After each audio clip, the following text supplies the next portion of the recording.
All right, welcome to the Biscuits and SEC Week 11 preview. Also, we're going to do a little bit of Week 10 review. We always do that. I don't know why we just call it a preview show, but we do a little review as well. I'm here with the Hammer and Hank, to talk all about SEC football. How you doing, Hank? Doing good. Thanks for having us as always. Happy to be here. Oh yeah, a lot of good stuff to happen. There were some weird things that happened last weekend. There were some pretty good games, and there was some decent performances to look at. But we'll start off with kind of go in order of less important to most important from the last week. And that we'll start out with Georgia just absolutely steamrolling Missouri. Missouri kicking a field goal in the end just so they can cover. Had no purpose to deal with the game, but they did it. But Georgia just kind of ran the ball and did what they needed to do. And JT Daniels got some time. Yeah, it was funny. That the Drinkwitz kicking that field goal to cover is not the first one who's done that. I think Stoops did something very similar on Georgia earlier. So anybody that tells you the coaches or players don't know what the line is, I think they're lying these days. But that was I think exactly what we expected to see in a sense as far as the score goes. The game played out a little differently. Missouri hung with them for about a quarter and was just totally selling out to stop the run. Everyone thought that they were going to get run all over. They didn't quite get run all over as bad as we were thinking, but Georgia hurt them in the passing game. And I honestly thought, having gone back and watched a little bit more of that game, it seemed to me pretty early on, once Kirby and the Georgia staff saw that Missouri was just totally selling out on the run, they decided to basically give Stetson and then ultimately JT a little bit of reps in the sense like, hey, we know we can win this game. Let's air it out. Let's throw the ball around a little bit more than we have been and see how it looks, see what we got. Again, it was a glorified practice. They did fine. Stetson looked good. JT looked good other than the interception, a little bit rusty, I'm sure, as you can imagine, but just another easy win for Georgia. Yeah, and we'll move on to Ole Miss, a 27-14 winner over Liberty. They were up 24-0. The game was over. I always tell people that was looking at the second half, at 13 minutes and 13 seconds to go in the game, that Ole Miss had scored more points than Liberty would through the whole game, so the game was over. But they're going to play hypotheticals and things about the way it finished. But all in all, it was a good win for Ole Miss. They just needed to get the W, get ready for A&M. Game days on campus. And we'll talk about that against Texas A&M a little bit once we get to the preview. But, I mean, like I said, a win's a win. Yeah, nothing to be upset about, like you said. You look at the final score, and some people might scoff at it, but they covered, first of all. And second of all, it was 24-0. So I think given how beat up Ole Miss is and how many tough games they've had in a row, it's only natural to let off the gas a little bit when you're up 24-0 on a group of 5 team at home. So I think that's just what we saw. That they knew they were going to win that game, and they sort of just let their foot off the gas, which not a big deal. They played fine. Matt Corral had a good day throwing the ball. Defense played well. Multiple turnovers on Malik Willis. So just again, easy win, and don't let the box score or the final result fool you, because a lot of that was picked up in garbage time. Yeah. Texas A&M, a 20-3 winner over Auburn. I don't think there was an offensive touchdown scored in this game, but A&M got the win. The defenses really kind of showed out. Bo Nix proved that he's a different quarterback away from home than at home. It's absolutely bizarre.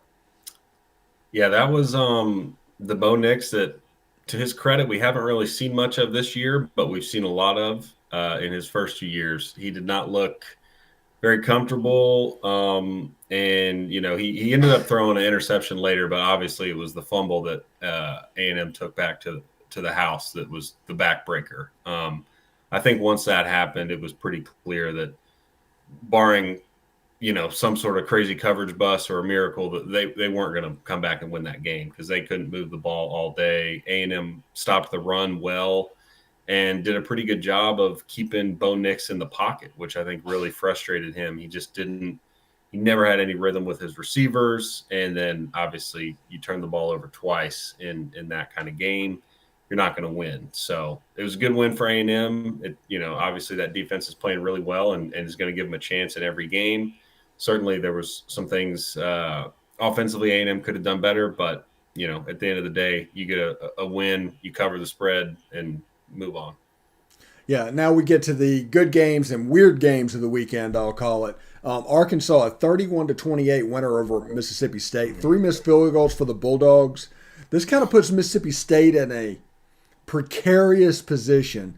They have a chance to be Birmingham Bowl bound at 6-6 to finish last. They still have Tennessee State left on their schedule, but they go to Jordan Hare, so it should be 5-5. And of course, they had the Egg Bowl at the end, which could go either direction. But it's a game that Arkansas was able to pull out. They did so kind of similarly to the way the Ole Miss game played out in the fourth quarter. It was a close game, a tight game going into the fourth quarter, and then all of a sudden both sides were going up and down the field scoring touchdowns. And that's kind of what happened against Ole Miss, except this time Arkansas was able to finish. They got the touchdown and the 2-point conversion and was able to pull out the victory. Yeah, exactly. It did feel very similar to that game.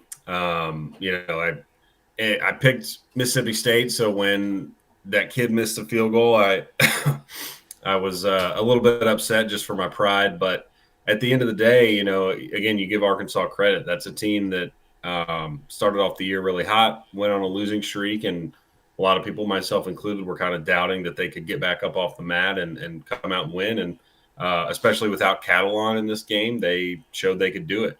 They played well defensively. Will Rogers continues to play really good and give his team a chance, but ultimately, KJ Jefferson led Arkansas down on a 2-minute drive, scored a touchdown, got a 2-point conversion, and Mississippi State couldn't make a field goal all night. So it was, a good game. I feel bad for the Mississippi State kickers. I think 2 of them, got trotted out there, and the kid who missed the game winner hadn't kicked all night. That was his first attempt, and obviously Leach took it out on him in the press conference and said they were going to have open tryouts this week or whatever. But that's college kickers. We see that all over the country every single week. So nothing new there. Just a good win for Arkansas, and certainly a tough loss for Mississippi State, who, like you said, was hoping to get bowl eligible with a tough schedule remaining. All right, Tennessee, a 45-42 winner at the Big Grocery Bag in Kentucky. They did so with 14 minutes of time of possession. I started keeping track of this in the third quarter and started putting like Tennessee, 8 minutes of time possession. They're winning by 10. And they were just every time Kentucky would get close, they'd pull out. And that last drive, I thought Kentucky, okay, this is where the dam is going to break. This is where all that possession is going to be meaningful. But no, they lost the game and had 46 minutes of time of possession. And Tennessee's just explosive, and I think Hendon Hooker right now might be SEC Offensive Player of the Year. Yeah, he's got a really good case. I mean, it's pretty clear, not only just because the numbers he's putting up, but you look at what Tennessee was doing before he took over and after, and it's obvious the impact he's had on that team. Yeah, you look at the stat line and the box score, and it makes 0 sense. You said time of possession, total yardage, first downs, third down conversion efficiency, everything is slanted in Kentucky's favor pretty heavily. But it's just a matter of giving up explosive plays. I mean, that's the funny thing about football and Tennessee's offense especially is they're going to try to take chunk plays. And, obviously I'm sure Heupel might not want to have his defense out there for 46 minutes a game. But at the end of the day, you take points when you can get them. And if you can rip off big plays, then you take them. There's no need to change anything they're doing offensively. Tough loss for Kentucky. I was impressed with Levis. I thought he played a really good game after a couple bad weeks.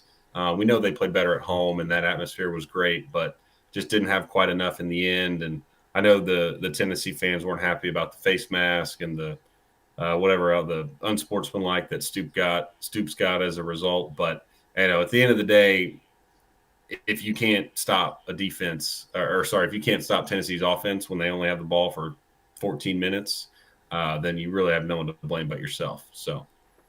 Yeah, there was one point at the end of the first quarter where Kentucky had the ball for like 14 minutes and 30 seconds to 30 seconds for Tennessee, and the score was 14-14. And I was like, okay, there's just weirdness that's about to happen here. Yeah, exactly. It was. I would encourage anybody that didn't watch it live to go back and watch it because it is an incredibly entertaining game. Yeah, absolutely. Alabama 20-14 victor over LSU. This is a game Alabama shouldn't have won, and if LSU had its pieces in place, they wouldn't have won it. LSU got stopped at Alabama 8, and they were in Alabama territory probably 2 or 3 times at the end of the game. If they'd have just kicked field goals on fourth down instead of going for it, there's more than enough there for them to win. But Alabama actually just lucked out of a win against LSU, and I don't know what to make of this. I think LSU is going to go into the tank now. This was kind of their death throes game. And I've been thinking online, it's like, hey, they play ULM next week in Tiger Stadium. ULM might get them. It's possible. I'm on your side in this one. I think that was sort of the last ditch effort from LSU and this Ed Orgeron in particular. It seemed like obviously those guys were playing hard, and you give them a ton of credit because half of them are backups. All their good players are out, and like you said, if some of those guys are there, they win that game. Matter of fact, I think if one player in particular, Keisha Butte, is in the game, they will win because Max Johnson had a very bad game. He didn't look comfortable all night, was holding on to the ball, and just had really no rhythm with his receivers. So if he had his go-to guy, I think they probably would have scored at least 21, which is what they needed to win. But I think that was their last ditch effort. And they were throwing stuff almost at the wall. I mean, their defense, Durante Jones had a good plan. Give him credit because they were throwing fronts at Alabama that they had not shown anyone all season. And the blitzes they were bringing, they had not brought all season. So it was something that now is on film so teams can prepare for it, A. But, B, obviously it caught Alabama way off guard. Their offensive line looked like a mess. They somehow couldn't run the ball on LSU, who everyone's been able to run the ball against. So I really don't know what's going on in Alabama. They're very lucky to get out of there with a win, and lucky that they've got in New Mexico or New Mexico State this coming week. So they get a nice reprieve before Arkansas and Auburn to close out the year. Certainly, they could still run the table, and that's probably the most likely scenario. But they were incredibly lucky to get out of there with a win, like you said. Yeah, absolutely. Then we go to the weirdest game of the season. South Carolina absolutely boat races Florida, just embarrass them. The starting quarterback for Florida, Anthony Richardson, hurts his knee dancing the night before. There's a third string transfer quarterback from, I think, St. Francis playing ball, Jason Brown. He's making plays, throwing dimes all over the field. Coverage busts are happening. There's just wide receivers running up, and South Carolina starts trolling Florida. And it's a big win for Shane Beamer because they're probably going to get to 6 now because I think they have Missouri this week. And I wouldn't put it past them to beat Clemson at this point because that game's in Columbia. Yeah, this was just a total head scratcher, like you said. I mean, from what we've seen from South Carolina in conference play, they have been so overmatched. It's been ugly. Obviously, they beat Vanderbilt on a last-second drive by 1 point. So they are not a good football team. And what we saw from Florida is unimaginable, from what we thought Florida was. Obviously, that team has just given up on Dan Mullen. I don't know what the future holds for him. He's obviously been in the news a lot for comments he's made. And, I saw he said something, too, about the flu going around.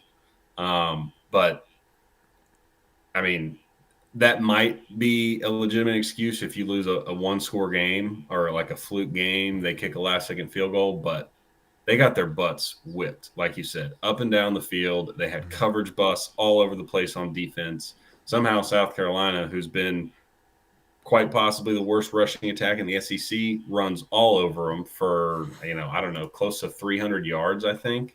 Um, Kevin Harris, who's been nowhere to be found all season, breaks out for over 100. It just seemed like everything went right for South Carolina.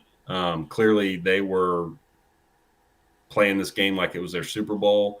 And whatever's going on in Gainesville is not good because that team has quit on Dan Mullen. And I don't know how he gets it turned around after that. Yeah, the early rumor out of there that I think I saw on Twitter before the show is that there's some, let's see, attention being placed by boosters on Jeff Brom because he reminds them a little bit of Spurrier. Purdue has beaten a couple of top 5 teams this year. So that could be the weird finagle thing that nobody expects for that Florida job because whoever takes that Florida job, it usually isn't who you're projecting. When Dan Mullen got the job, everybody thought Chip Kelly was going to get it. And I bet they wish they could get Chip Kelly now. Yeah. That would be that is quite the rumor. Yeah, Purdue's having a decent year. I don't know if the Florida faithful would be too pumped up for Purdue's coach, but I think at this point they would prefer anyone other than Dan Mullen. So who knows? Yeah, and that also kind of poisons that Urban Meyer national championship system. So they're probably going to, like college football fans and boosters specifically, are always trying to recreate something. So you always go back. You never go forward and what to do. It's always about going back. And since the Dan Mullen system is going to put a little bit of a tarnish on the Urban Meyer, the success before that is Spurrier. So they want somebody that's going to throw it around the yard. And Jeff Brom will absolutely do that. Very true. Yeah. So let's move on to this week. We'll start off. Samford plays Florida. Alabama plays New Mexico State. Those games are going to go like you expect them to go. And if we're still talking about Florida and Samford come Sunday, you know there's been a problem. But we will not really talk about them. Those will be on SEC Network. The Alabama game will be on SEC Network at 11. And the Florida game is on ESPN Plus. But number 17, well, it was number 17. I guess the playoff rankings are due out now. So that's going to change. Against number 13, Auburn, that's going to change as well. It's probably Auburn at about 18 and Mississippi State unranked if you asked me at this point. But Auburn's favored by 5.5 points. It's on ESPN. It's the 11 o'clock game directly out of game day. And that is hilarious for so many reasons. Yeah, that's great, and it should be a good game. Like you said, Mississippi State certainly should fall out of the rankings after the loss. However, lost a close game on the road, so I don't necessarily think anything less of Mississippi State coming off of that one.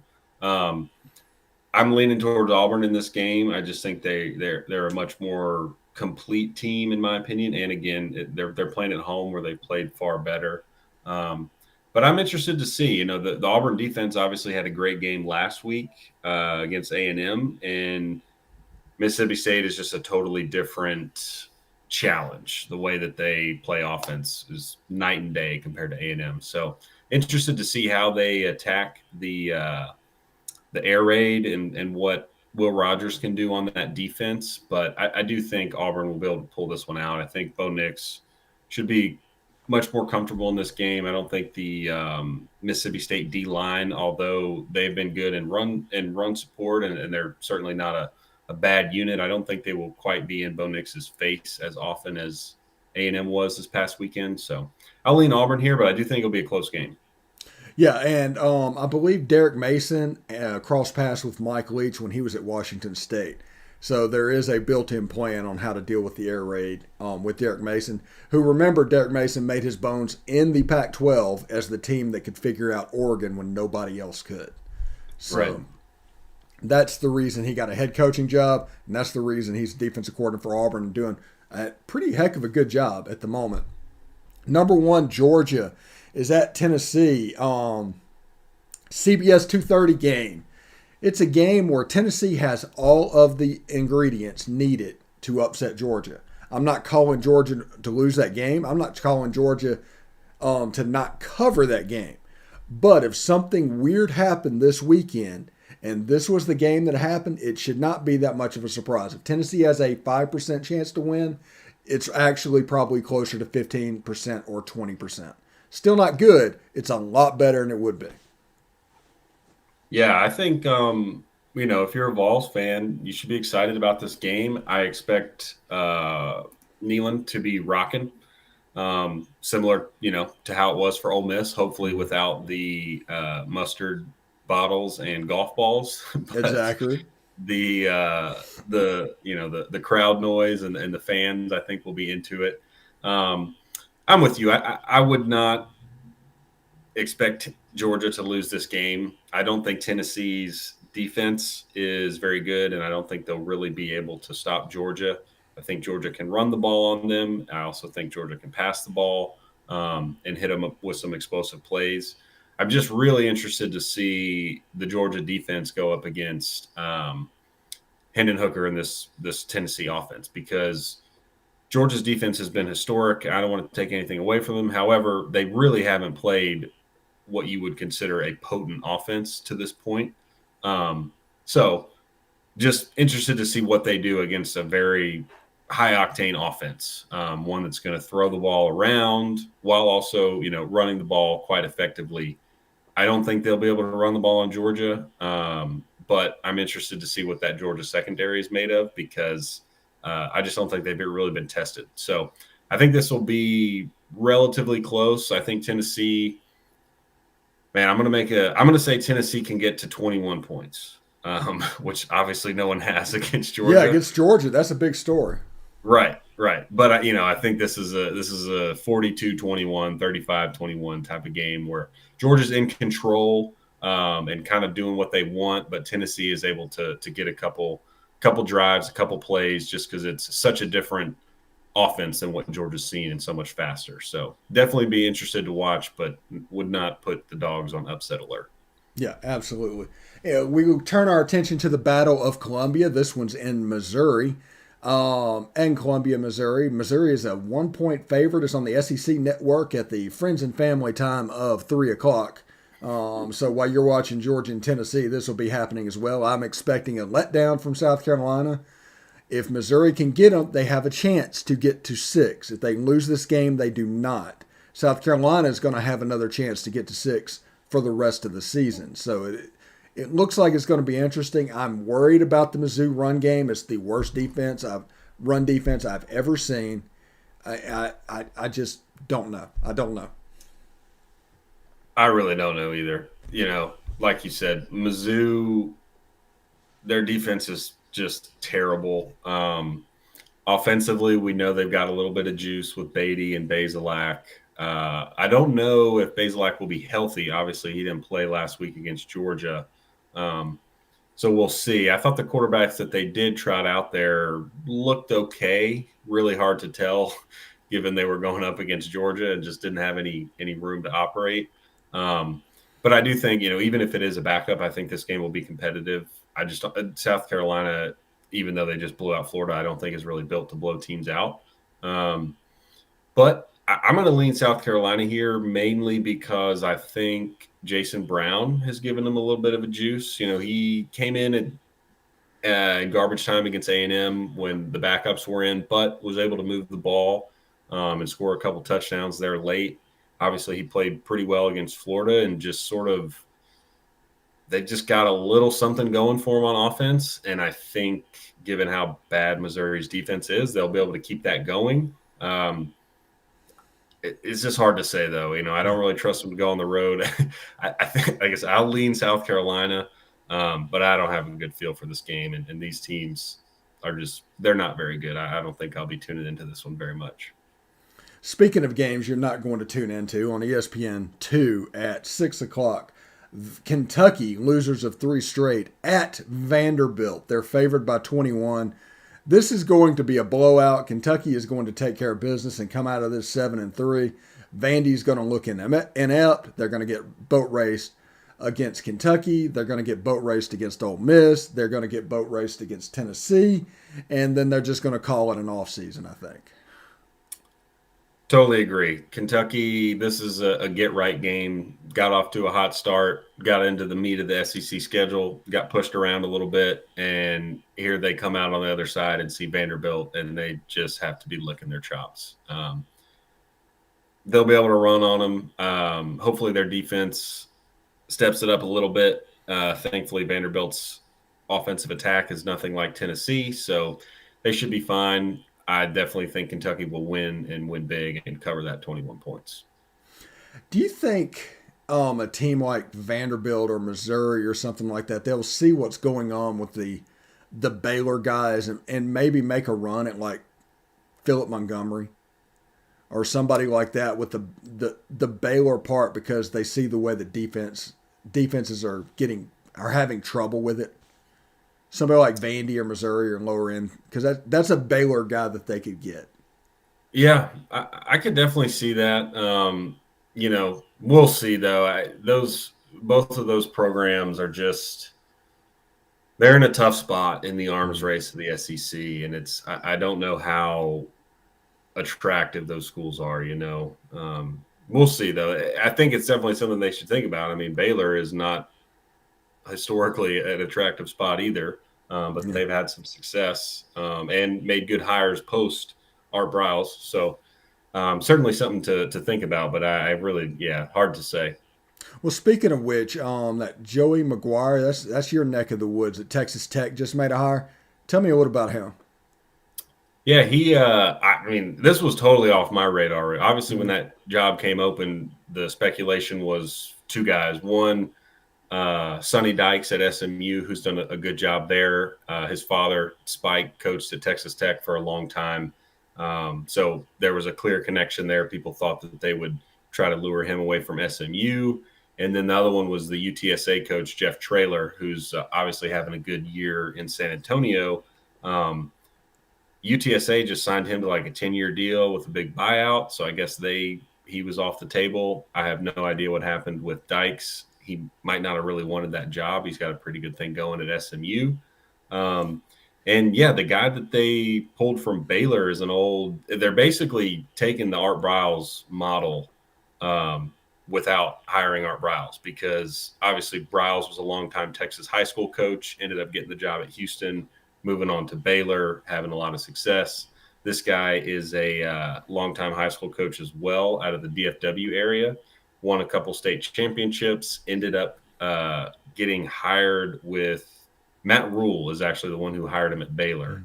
So he started, and I think he's an associate head coach, and he's like a linebackers coach or something.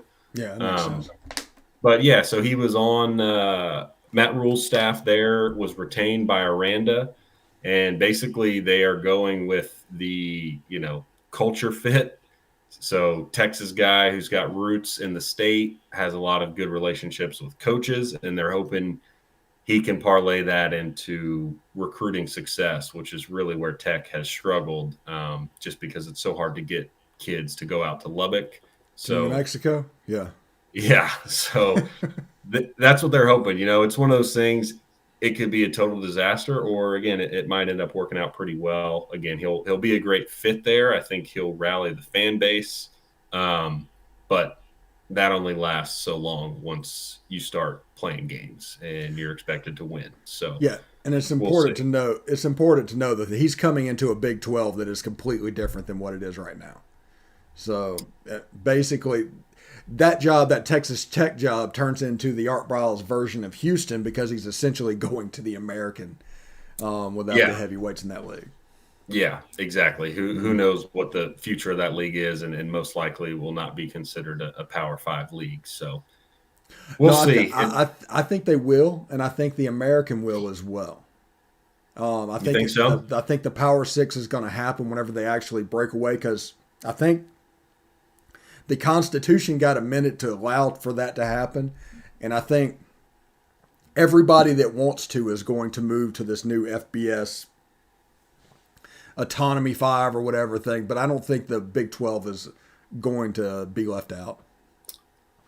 That's totally fair. Yeah, I think you're right. When they break away, Hmm. they would not get left out. I'm worried just for the next. It all depends on when this happens, but whenever Texas and OU do leave, just in terms of our current state of affairs before there is a mass exodus, I'm interested to see what pollsters, the committee, et cetera, looks at the Big 12 like. Um, so we'll see. Yeah, I think we saw last Tuesday what they look at them like when they put Oklahoma at like ninth. Very Something true. crazy. Yeah, it's the only 9-0 team in the country. Just wow. Yeah, Okay. I know. Auburn, Arkansas, and LSU, the battle for the boot in Baton Rouge. Arkansas, a 2.5-point favorite. It's on the SEC network. It is a night game. Should be excitement. There's been excitement that's in this rivalry. It's a game that I think Arkansas has a chance to win by 2 or 3 touchdowns because I do think LSU kind of spent everything they had last week. Totally agree. I think Arkansas got a much needed win a week ago against Mississippi State. They're going to be feeling themselves now. And this is a game that they should win. They're the better team right now. They probably have better personnel, which is not something I thought I would say about Arkansas going up against LSU, but we know how depleted LSU is right now. And again, I thought LSU, as good as they played against Alabama and as good of a plan as they had, they put a lot on film that they hadn't shown all year. So I don't think there's going to be a whole lot left in the tank that they can pull out of nowhere to confuse Arkansas. So, I think Kendall Browse will be ready. They'll have, Sam Pittman obviously coaches up that offensive line extremely well. They'll have a plan in place for any of those exotic fronts that Durante Jones is going to try to throw at them. And, their offense is just very different than Alabama's, the way that they run the ball, run with the quarterback. So it presents a different challenge than what Alabama does. So I like Arkansas in this game. And, especially defensively, the way Arkansas plays, they're very sound. And without a big game breaker on LSU, they should be able to kind of keep everything in front of them, keep it under control. Again, just do the bend don't break thing that we've seen them do for a long time and get out of there with a win. Yeah, and props to Sam Pittman. This is a team, Arkansas, if they win this game, they have a legit chance to go 8-4 this season. And if you look at Arkansas in 2019 under Chad Morris, you wouldn't believe that that was possible at all. So hell of a job by Sam Pittman at Arkansas because 8-4 is on the table, 7-5 is on the table because they got Missouri as the finale, LSU now, and in between they got Alabama. That is what it is. But we move on to our game of the week because, as you guys know, the Hammer also does something called the Junction Blog, and he's an A&M guy. You can see the Ole Miss stuff behind me. So Texas A&M and Ole Miss, this is going to be a pretty big deal. And we're going to do a live stream or try to do a live stream later on this week. We'll get to you if we can be able to fit it in our schedule and do what we need to do. Just to talk about the game for about 30 minutes to an hour and have a little bit of fun doing it. But game days in town, excitement all over the place. The place is going to be sold out to the rafters. It's going to be a fun day, and I'm looking to see how it unfolds. Yeah, it's going to be a great day. Anytime game day is going to your game or your campus, it's just a great atmosphere. It sort of elevates everything. I don't necessarily watch a ton of game day anymore like I did several years ago, but it still brings that just sort of marquee matchup and atmosphere to the game and to campus. So it should be really exciting. I think it's going to be a tough game. Obviously, A&M just had a hard-fought battle against Auburn. Ole Miss had a bit of an easier matchup with Liberty. And then going on the road, I'm sure the vault is going to be packed and loud. So I'm excited for it. Obviously, I'm not going to pick against A&M. So that's where I'm leaning in this game. My reasoning behind it, I think the A&M run game is coming into its own. They were able to run the ball against Auburn, albeit they needed some chunk plays. It was not like they were picking up 5 and 6 yards a pop. It was much more 2, 3, 1 yard run, then mix in a 15 or 20 yarder from Isaiah Spiller. But I think they're going to be able to run the ball on Ole Miss. And then, word on the street is Calzada's fine after dislocating his shoulder and popping it back in that game. So thankfully he'll be in there. The thing that worries me the most, obviously, is the Ole Miss offense and Matt Corral. Now, I don't know.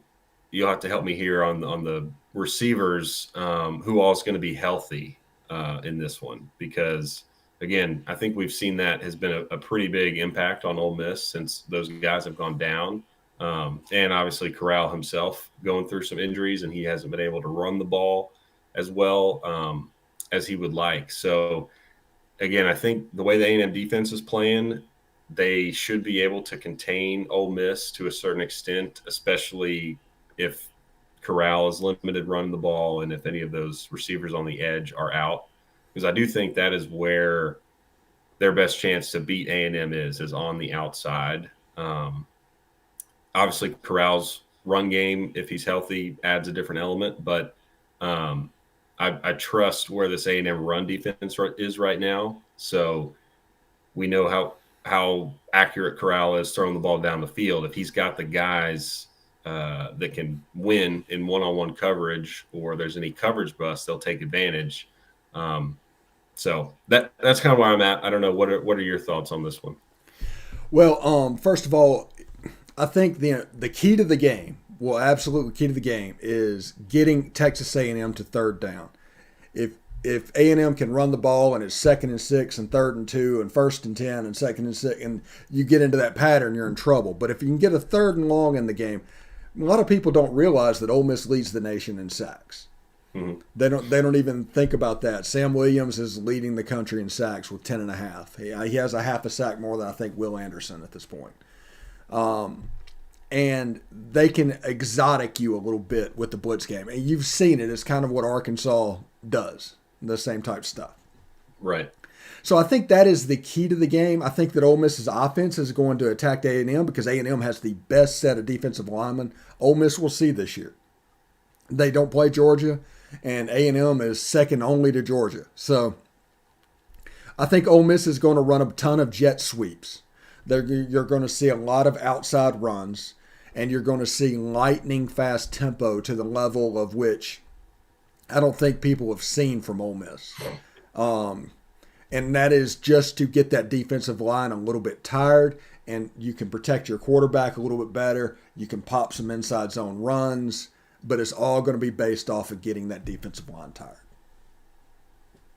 Yeah, I can definitely see that, and that's probably the best plan of attack to sort of adjust to what that defensive line can do, because we saw just this past weekend with what Auburn was trying to do, they didn't really do much of that. It was much more of just a normal Auburn offensive game plan, and you saw pretty quickly once Tank wasn't able to really get much that they were going to be in trouble. They had a little bit of success throwing the ball to the tight end, but next to nothing throwing to the receivers. And again, Bo Nix was under pressure in 3rd and long a lot because they were backed up. So those defensive ends and those defensive linemen were just able to pin their ears back knowing here comes a pass. So as long as we stay in our lanes, keep this guy in the pocket, we can get to him. So yeah, the jet sweep stuff is probably a good plan, and definitely the tempo, because that's something A&M has not really seen much of at all this year. They haven't really played a team that goes fast like that. So I could see that giving them some trouble. I honestly think, and I'm trying to think of a score here. I'm thinking it's going to be similar to a lot of Ole Miss's recent games where you're in like the high 20s, low 30s. I don't see A&M, again, somehow they did it against Bama. They had the help of a special teams touchdown, obviously, but I don't see A&M scoring, into the 40s in this one. So they're going to have to hold Ole Miss probably into the 20s and hope that they can outlast them or get up there. But I think this will be, a 31-28, 31-27 type of game. But I'm excited. I mean, it should be a really really fun game. Yeah, and we've reached the point of the season also where a lot of the stuff coming from Lane Kiffin is just gamesmanship at this point.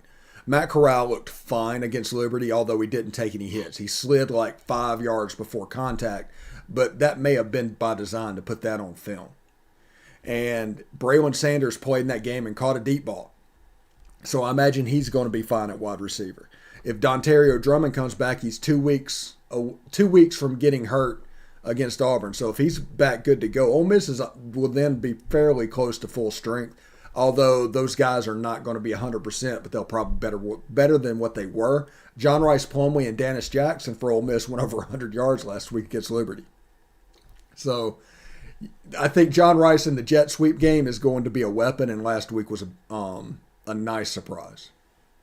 Yeah, it was. I thought coming into the year he was going to be utilized quite a bit more. I've been surprised just that he hasn't been more of a part of their offense. And look, as an A&M fan, the game in 2019, still have nightmares about it. We won barely, but John Rice Plumlee ran all over A&M and a team. That was well, I guess that was obviously Matt Luke's last year. So Ole Miss, there wasn't a whole lot of good things going on in 2019, but John Rice Plumlee, when he's got the ball in his hands, is scary. So I don't want him to touch the ball very, very often as an A&M fan, certainly.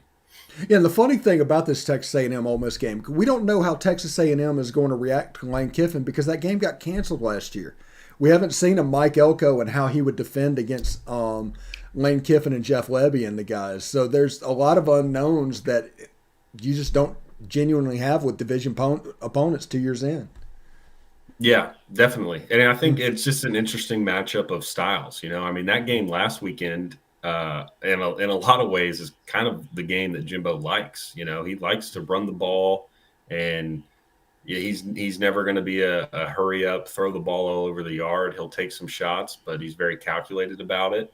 And obviously, Lane Kiffin is the opposite in some ways, where he likes to throw the ball deep and take shots, but he also preaches physicality in the run game. He just goes about it in a different way. So a lot of it, like I said, with that tempo that Ole Miss can run, it just sort of depends on who's able to impose their will. Is Ole Miss able to run tempo and move the ball and speed A&M up and get them off their game, or is A&M able to run the ball, like you said, on first and second down, get into third and short, sort of bleed the clock, slow things down, and play the style that they want to play? And it, again, a lot of it just comes down to that. Who can be comfortable and impose their will and do what they want to do and control the game in that way. And yeah, it'll be fascinating to see the coaches match up against each other that we haven't seen before.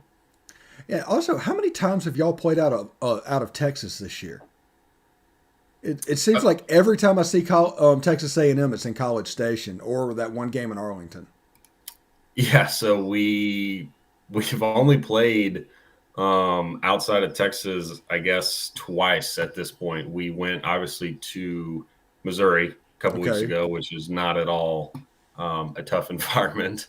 And then early in the year, played Colorado, and even that game wasn't on campus. They moved that to Mile High, where the Broncos play. So this will be a test for sure. Because we played a lot of home games and neutral site games to this point, and Missouri's crowd and stadium atmosphere for an 11 a.m. game reminded me of like a high school game. So this will be a lot different. It'll be at night. It'll be, it'll be packed. So this will be Calzada's first real hostile environment he's gone into.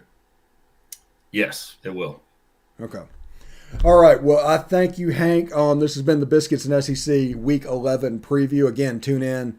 Well, actually, this airs Friday, and the live stream would have already happened. So, hope you enjoyed it. I hope it was really good. Yep. But for Hank, I'm Steve. Thanks for watching, and everybody have good luck this weekend. Be safe, have fun, and hope your team does as well as can be expected. Take care, Hank. Thanks, Stephen. Appreciate it.